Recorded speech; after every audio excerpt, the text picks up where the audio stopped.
కర్ణుడు చనిపోయిన తర్వాత స్వర్గానికి వెళ్తూ ఉంటే ఆయనకు ఆకలి దాహం వేశాయి. ఒక చెట్టు నుండి ఓ పండు కోసుకుని తినబోతే అది బంగారపు ముద్దలా మారిపోయింది. సెలయేటి దగ్గరికి వెళ్ళి నీళ్లు తాగుదామన్నా నీళ్లు కూడా బంగారంలా అయిపోయినాయి. స్వర్గానికి వెళ్ళిన తర్వాత కూడా అతని పరిస్థితి అలాగే ఉంది. తనకెందుకు ఇలా జరుగుతుందని ఆలోచిస్తూ ఉంటే, కర్ణ, నువ్వు దానశీలిగా పేరు పొందావు. అయితే ఆ దానాలన్నీ బంగారం, వెండి, డబ్బు రూపంలో ఇచ్చావు.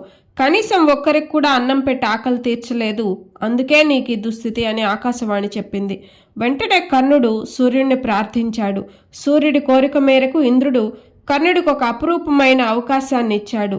నువ్వు వెంటనే భూలోకానికి వెళ్ళి అక్కడ అన్నార్తులందరికీ అన్నం పెట్టి పితృదేవతలకు తర్పణాలు వదిలి తిరిగి రమ్మన్నాడు. భాద్రపద బహుళ పాడ్యమి రోజున కర్ణుడు భూలోకానికి వచ్చి అక్కడ పేదవాళ్లకి అన్న సంతర్పణ చేసి పితృదేవతలకు తర్పణాలు వదిలి మళ్ళీ అమావాస్య రోజు